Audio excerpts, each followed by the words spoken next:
우리가 이 오후에 함께 나눌 말씀은 신명기 21장에 있는 말씀입니다. 지금 신명기 21장도 우리 지난주하고 연결해서 다 율법에 대한 설명입니다. 그러니까 신명기는 11장부터 정확하게 말하면 이제 11장은 복에 대한 것이고 12장부터 율법에 대한 설명. 율법이 바로 40년 전에 주셨던 레위기 율법입니다.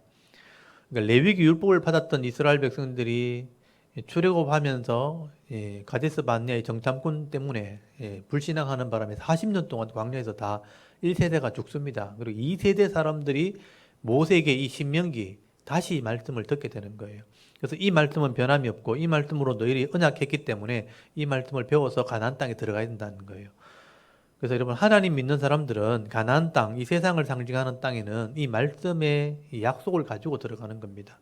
그래서 이 말씀대로 살 때, 그러니까 죄의 길을 가지 않고 이 말씀대로 살 때 복을 받도록 계약이 돼 있으니까 이 땅이 죄악의 땅이라고 본다면 우리가 이 말씀을 믿고 행하기로 계약이 되어 있기 때문에 이 말씀대로 살 때 복을 받는 거예요. 그러니까 이 말씀이 100% 실현되어야 복을 받는다는 게 아니고 이 기준으로 사는 삶이 다르다는 얘기예요. 이걸 잘 구분하셔야 돼요. 우리가 잘못 이해하면 이대로 살아야 복 주는구나 이런 개념이 아니는 거죠. 이대로 살아야 복 준다고 주장하면 그게 율법주의가 되는 거예요.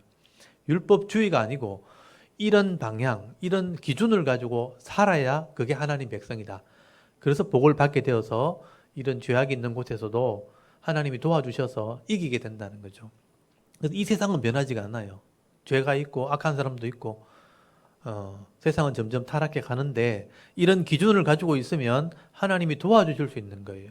그래서 우리가 복을 받을 수 있고 어려움도 이겨낼 수 있는 그런 사람이 되는 겁니다. 그래서 이걸 아느냐 모르냐가 중요한 거예요. 말씀을 알고 이대로 살아가려고 하는 것, 그게 우리 믿음이죠. 그러니까 100% 살아내려고 하는 게 아니고 이렇게 살려고 애쓰는 사람, 그것을 위해서 기도하는 사람, 그게 하나님 백성인 겁니다.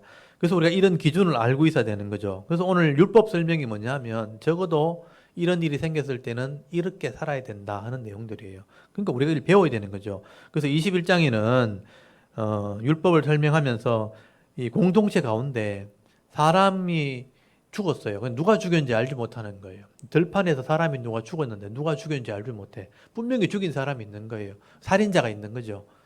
근데 누군지 모를 때 누군가 그 죄를 담당해야 되는 거예요. 그러니까 그걸 누가 책임질 거냐? 하나님 입장에서는 누군가가 생명을 죽였으니까 반드시 그 사람을 이제 심판해야 되는데 그 사람이 밝혀지지 않으니까 그 죄에 대한 값을 백성들이 지불을 해야 되는 거죠. 그래서 이제 이 연고를 알 수 없는 이런 사체를 발견했을 때는 이렇게 하라는 규례를 주신 거예요. 오늘날로 말하면 미연고, 그러니까 주인이 알 수 없는, 가족들이 알려지지 않은 그런 사체, 시체가 발견됐을 때는 이렇게 처리한다. 그래서 이 사람에 대한 죄를 대신 지불해 주는 거죠. 그래서 이제 심판이 임하지 않도록 그 도시에 또 그 마을에 또는 그 공동체에 심판이 임하지 않도록 이렇게 죄값을 지불하는 제사를 말하는 겁니다. 그래서 21장 1절 보시면요. 네 하나님 여호와께서 내게 주어 차지하게 하신 땅에서, 그러니까 가나안 땅에 들어가면 피살된 시체가 덜에 엎드러진 것을 발견하고 그 쳐 죽인 자가 누군지 알지 못하거든. 누가 죽었는데 누가 죽인지 알지 못해요. 2절에 너희의 장로들과, 그러니까 장로는 어른들, 수염난 사람들이라는 뜻이니까 그 동네에서 그 공동체에서 나이가 많은 사람들과 재판관들, 그러니까 법적인 기관이죠. 재판관들은 나가서 그 피살된 곳의 사방에 있는 성읍의 원근을 잴 것이요. 피살된 곳에서 제일 가까운 성읍의 장로들이 그 성읍에서 아직 부리지 아니하고 멍에를 매지 않은 암송아지를 취하여 그 성읍의 장로들이 물을 항상 거르고 갈리지도 않고 씨를 뿌린 일도 없는 골짜기로 그 골짜기 송아지를 끌고 가서 그 골짜기에서 그 송아지의 목을 꺾을 것이요. 레위 자손 제사장들도 그리로 갈지니 그들은 네 하나님 여호와께서 택하사 자기를 섬기게 하며 또 여호와의 이름으로 축복하게 하신 자라. 모든 소송과 모든 투쟁이 그들의 말대로 판결될 것이니라.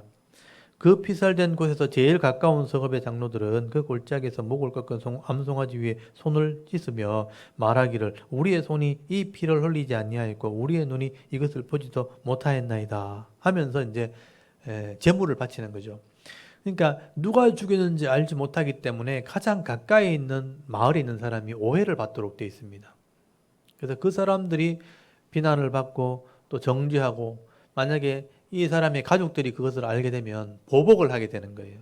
그래서 그것을 막기 위해서 누가 죽였는지 알지 못하니까 가까이 있는 성읍의 장로들이 속죄를 하는 겁니다. 그래서 8절에 보시면요, 여호와께서 속량하신, 이 속량이 값을 지불한다는 뜻이거든요. 값을 지불하신 주의 백성 이스라엘을 사하시고 무지한 피를 주의 백성이 이스라엘 중에서 머물러 두지 마옵소서 하면 그 피 흘린 죄가 사함을 받으니, 피 흘린 어떤 죄가 있을 텐데 그게 용서를 받을 수 있다. 그러니까 이 마을에서는 속죄가 이루어진다, 이런 뜻이에요. 그래서 9절에 너는 이같이 여호와께서 보시기에 정직한 일을 행하여 무죄한 자의 피 흘린 죄를 너희 중에서 제할지니라, 그렇게 말하고 있죠. 누군가 이 죽음에 대한 값을 지불해야 되는데 가까이 있는 이 마을의 사람들이, 성읍의 사람들이 그 죄값을 치러 주어서 죄가 임하지 않도록 한다. 하나님 입장에서는 공의가 실행되는 거죠. 죄값이 거기 일하지 않은 그 암소가 대신 생명을 내놓아서 제물이 되었기 때문에, 이거는 결국 나중에 예수 그리스도를 상징할 수 있겠죠. 그래서 핏값을 지불함으로 용서함을 받는 사죄, 공의를 이룬다라는 뜻입니다.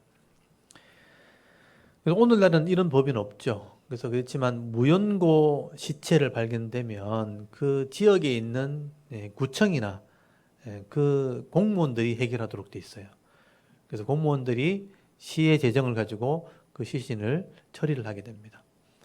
그래서 이제 이런 속죄제는 치르지 않지만 그 사체를 처리를 하게 되는 거죠. 공공의 공무원들이 이걸 처리하게 됩니다. 그래서 하나님의 공의를 이루라. 그래서 죄값을 지불함으로 심판이 임하지 않도록 해라. 그렇게 말씀하시고요. 이것도 하나의 어떤 공동체를 위한 하나의 기준이라고 보시면 되죠. 그리고 10절부터 보시면 전쟁을 했을 때 포로가 잡혀왔을 때 그 포로 중에 한 여인이 복이 좋아서 결혼하게 되면 이 여인을 보호해 주어라. 그래서 이거는 포로에 대한 법이라고 볼 수 있어요. 근데 우리가 고대 시대에는 포로 되어 좋은 사람들은 사람 취급하지 않습니다. 짐승 취급을 하는 거죠. 인격이 없는 거죠. 그래서 마음대로 폭력을 하게 돼 있습니다. 이거는 뭐냐면 포로라 할지라도 그 인격을 존중해 주라는 개념이에요. 그래서 나라를 잃어버리고 국권을 잃어버린 백성들, 저 전쟁 중에 피난 사람들 있어도 함부로 대하면 안 된다라는 뜻입니다. 그 사람을 결혼하고 싶으면 정식으로 결혼하고, 만약에 결혼하는 게 어려워지면 그 포로를 함부로 대하면 안 된다라는 뜻이에요. 10절에 보십시오. 네가 나가서 적군과 싸울 때 네 하나님 여호와께서 그들을 네 손에 넘기심으로 네가 그들을 사로잡은 후에 네가 만일 그 포로 중에 아리따운 여자를 보고 그에게 연애하여 아내를 삼고자 하거든. 그래서 이 포로 중에 여인이면 옛날에 고대 시대 같으면요, 그냥 데리고 갑니다. 그러니까 그냥 취한다는 거예요. 폭력을 취한다는 거죠. 마음대로 할 수 있다는 거죠. 근데 여인으로 존중히 여겨서 결혼을 한다는 거는 존중히 여긴다는 개념이에요. 그래서 정식으로 연애하고 결혼해야 된다.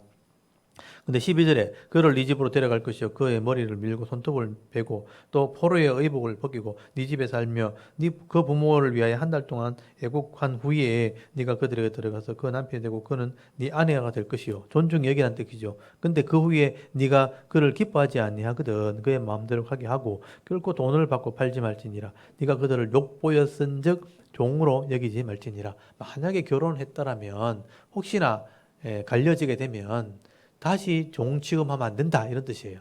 존중히 여겨야 된다. 그래서 저게 포로라 그래서 내 마음대로 하면 안 된다라는 규칙을 준 겁니다. 그래서 원래는 우리 전쟁을 하게 되면요, 남자 같으면 다 죽입니다. 왜냐하면 그 사람이 살아서 돌아가게 되면 또 다른 보복 전쟁을 할 수 있기 때문에. 그래서 다 죽이도록 되어 있죠. 여자일 경우에는 이렇게 한다. 마음대로 하지 말고 존중히 여기라, 이런 개념입니다. 그리고 15절부터 이제 장자에 대한 규례가 나와요. 그 집의 장자는 이제 두 몫의 복을 받도록 되어 있습니다. 근데 만약에 이 사람이 아내가 두 사람일 경우에 좋아하는 사람이 있고 싫어하는 사람이 있는데 싫어하는 사람이 먼저 장자를 낳았다. 싫어하는 사람이 장자를 낳아도 그 장자의 권한은 그 장자에게 돌아가도록 되어 있다는 거죠. 장자의 몫이란 규례가 있는 겁니다. 그래서 15절에 어떤 사람이 두 아내를 두었는데 하나는 사랑을 받고 하나는 미움을 받다가 그 사랑을 받는 자와 미움을 받는 자가 둘 다 아들을 낳았다 하자. 그 미움을 받는 자의 아들이 장자이면 자기의 소유를 그 아들들에게 기업으로 나누는 날에 그 사랑받는 자의 아들을 장자로 삼아 참 장자 곧 미움을 받은 자의 아들보다 앞세우지 말고 반드시 그 미움을 받는 자의 아들을 장자로 인정하여 자기의 소유에서 그에게 두 몫을 줄 것이니 그는 자기의 기력의 시작이라 장자의 권리가 그에게 있음이니라. 그래서 장자라는 것은 하나님이 주신 복이죠. 제일 먼저 태어나고 둘째로 태어나고 이건 마음대로 할 수 있는 게 아니잖아요. 하나님이 주신 장자에게는 그런 기력의 시작이기 때문에 두 몫의 복이 있다라고 규정을 하고 있는 것이죠. 그래서 이 장자에 대한 복은 하나님이 주신 복이기 때문에 잃어버리면 안 되는 거죠. 장자가 그 책임을 져야 되는 겁니다.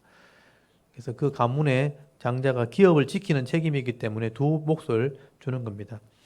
여기는 두 아내라고 되어 있지만 이런 경우는 이제 특별한 경우는 아니죠. 특별한 경우죠. 일반적으로는 장자와 차자가 싸우게 될 때 만약에 내가 둘째를 사랑하고 장자를 미워하면 그래도 장자에는 복을 줘야 된다 이런 개념인데 두 아내가 생겨도 마찬가지다. 그런 상황에서도 먼저 태어난 사람이 장자가 되어야 된다. 그래서 내가 싫어하는 아내라 할지라도 장자가 태어나면 그건 하나님 주신 장자의 복이기 때문에 내가 그 복을 장자에게 줘야 된다라고 말하는 겁니다. 이 장자의 복을 따라서 이스라엘도 원래는 루벤에게 장자의 복이 주어졌는데 나중에 요셉에게 넘어가죠. 요셉이 하나님의 복을 받게 되는 장면이 나옵니다. 그래서 장자의 몫을 그들이 받게 되었다 하고 말씀하고 있죠. 그래서 장자의 복이 두 배라는 것을 기억하면 좋겠습니다. 그리고 18절에 보시면 완악하고 패역한 아들, 그러니까 아버지를 존중히 여기지 않고 부모를 존중히 여기지 않는, 그러니까 하나님 말씀을 제대로 배우지 않아서 세상에 이런 악함으로 부모를 대하는 사람들. 그러니까 부모님들이 감당이 안 되는 사람이 있다는 거죠. 아들이 권면해도 안 되고 안 되면 이제 부모들이 이 아이는 내 아들이니까 내가 책임져 주겠다, 내가 책임지겠다 하면서 그 아이를 바로잡다가는요 둘이 원수가 돼 버려요. 그래서 도리어 그 어려운 상황이 생길 수 있습니다. 그래서 이런 완악한 아들, 부모의 말을 순종하지 않는 아들은 하나님이 심판한다는 거예요. 그래서 20절에 보시면 성읍의 장로들에게 말하게 되어 있고 성읍의 장로들이 그 완악한 아들은 심판하도록 되어 있습니다. 부모님이 하다가는 둘 다 원수가 됐죠. 그래서 이 공적인 기관에 맡긴다 이렇게 말씀하는 겁니다. 여러분 18절에 사람에게 완악하고 배역한 아들이 있어 그의 아버지 말이나 어머니 말을 순종하지 아니하고 부모가 징계해도 순종하지 아니하거든. 이게 부모의 한계를 넘어선 거죠. 말도 안 듣고 징계를 해도 말을 안 들어요. 그러면 19절에 그 부모가 그를 끌고 성문에 이르러 그 성읍 장로에게 나가서 공권력에 맡긴다는 뜻입니다. 공적인 법에 맡기면 그 성읍의 장로들이 판결을 해서 이렇게 보면 우리의 이 자식은 완악하고 패역하여 우리 말을 듣지 않냐고 방탕하며 술에 잠긴 자라 하면 그러니까 이게 방탕하고 술에 잠겼다고 돼 있잖아요. 그러니까 우상을 섬기거나 아니면 술에 취해서 제 삶을 살지 못하는 거죠. 그러니까 감당이 안 되는 사람을 말하는 거죠. 그러면 공적인 기관에서 그를 다스리도록 돼 있어요. 만약에 부모가 이걸 고쳐보겠다고 막 하면요. 부모 자식 간에 살인이 벌어집니다. 그건 이제 좋지 않는 거죠. 그래서 공적 기관, 공공기관이 그를 판결하도록. 그래서 21절에 그 성읍의 모든 사람들이 그를 돌로 쳐 죽일지니 이같이 네가 너희 중에 악을 제하라. 그리하면 온 이스라엘이 듣고 두려워하리라. 이게 중요한 게 온 이스라엘이 듣고 두려워한다는 거예요. 이렇게 공적으로 판단을 해야 그런 일이 벌어지지 않는 겁니다. 이걸 그냥 내버려 두면요. 나중에 다 아들이 그렇게 타락해 버리는 거예요. 그래서 이런 일이 심판받는다는 것을 알아야 그렇게 하지 않는 겁니다. 그러니까 이렇게 엄하게 다루는 이유가 뭐냐 하면 이런 일이 자주 생기지 않지만 이런 일을 통해서 모든 사람들이 나태해지는 겁니다. 아, 저렇게 되는구나. 내 마음대로 살아도 되는구나. 부모님을 내가 마음대로 대해도 되는구나. 이렇게 되는 거죠. 그래서 하나님께서 한 번씩 비참한 죽음을 이렇게 허락하신 이유는 아, 저렇게 하면 안 되는 거구나 하는 걸 깨닫게 하려고. 그래서 온 이스라엘이 듣게 해서 두려움을 주려고 하는 거예요. 그래서 모든 사람이 다 이렇게 심판을 받을 수 있지만 특별히 하나님이 악한 사람을 이렇게 엄청나게 고통을 주어서 심판을 받게 하는 것을 다 알게 하는 때가 있어요. 저 사람 저렇게 비참하게 죽었구나. 저렇게 악하면 저렇게 되는구나. 이런 교훈을 주는 이유는 뭐냐면 다른 사람도 그렇게 다 심판 받아야 되겠지만 그렇게 하지 않도록 경고하는 의미가 있다는 겁니다. 그래서 특별히 이렇게 부모를 대적하는 이런 완악한 사람들은 공적인 견에서 심판한다는 말은 하나님이 심판한다 이렇게 이해하시면 돼요. 그럼 22절부터 23절까지는 나무에 달려 죽는 것은 저주를 담당하는 것이다 하는 규례입니다. 이 규례 때문에 예수님이 십자가에 죽으신 거예요. 그래서 22절에 보면 사람이 만일 죽을 죄를 범함으로 네가 그를 죽여 나무에 달거든 그 시체를 나무에 밤새도록 두지 말고 그 날에 장사하여 네 하나님 여호와께서 네게 기업으로 주시는 땅을 더럽히지 말라. 나무에 달린 자는 하나님께 저주를 받았음이니라. 그래서 죽일 죄를 범했을 때 돌로 쳐 죽이는 경우도 있는데 이 돌로 쳐 죽이는 것보다 더 악한 죄가 있으면 나무에 달아 죽이는 죄가 있습니다. 이걸 우리나라 말로 효수형이라고 그래요. 효수형. 그러니까 목을 베어서 달아놓는 거거든요. 우리나라도 이런 게 있어요. 그러니까 고대 시대의 전쟁에 보면 사람을 죽여서 이렇게 나무에 달아놓든지 성벽에 달아놓든지 달아놓는 경우가 있어요. 이게 저주를 상징하는 겁니다. 저주. 그러니까 왜 공중에 달아놓냐 하면 하늘에 속하지도 않고 땅에 속하지도 않았다는 거예요. 공중에 달려있는 거죠. 하늘에서도 버림받고 땅에서도 버림받았다는 뜻이에요. 그냥 공중에 뚱 떠 있잖아요. 어디도 속하지 않는 거죠. 하늘에도 속하지 않고 땅에도 속하지 않고 버림받은, 그러니까 최고의 저주가 되는 거죠. 그게 지옥을 상징하는 건데 이렇게 버림받는 죽음이 있다 하는 것은 저주를 상징한다는 겁니다. 그래서 이 땅에 있는 모든 저주를 상징한다 이렇게 보시면 되죠. 그래서 예수님이 이 죽음으로 죽으신 거예요. 원래 예수님은 요새 유대인이기 때문에 신성 모독죄, 하나님의 이름을 더럽혔다면 돌로 쳐 죽이도록 되어 있는 거죠. 그렇게 되면 순교가 되는 거죠. 순교, 선지자로서 순교가 되는 것이기 때문에 이제 반대쪽에 있는 사람들에게는 존경을 받게 되는 겁니다. 그래서 유대인들이 이걸 저주의 죽음으로 만들려고 로마 법에 항소한 거예요. 로마 법은 나무에 십자가에 달려 죽이는 거거든요. 그래서 예수님이 이렇게 저주의 죽음을 죽게 하려고 로마 법에 고소한 거죠. 그래서 로마 법에 의해서 사형에 언도된 거죠. 원래는 죄가 없는데 이 사람이 우겨가지고 소리치면서 예수님 죽이지 않으면 우리가 로마에 반역을 일으키겠다, 대항하겠다 이렇게 하니까 어쩔 수 없이 예수님을 십자가형에 처한 것이죠. 그래서 예수님이 그들의 입장에서는 미운 사람, 정치적으로 제거한 것이지만 하나님 입장에서 볼 때는 이 땅의 모든 사람이 저주를 대신 담당한 거죠. 그 죽음으로 죽으신 게 예수님의 죽음입니다. 그래서 이 규례가 예수님을 통해서 이루어진 겁니다. 그래서 사실 이제 유대인의 법에는 나무에 달려 죽이는 규례가 없어요.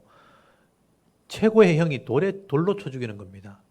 돌로 이렇게 사람을 쳐서 죽이는데 실제로 성경의 기록에 나무에 달려 죽게 한 경우가 거의 없습니다. 그래서 이건 예수님을 규례를 위한 그런 율법의 규례라고 보시면 되죠.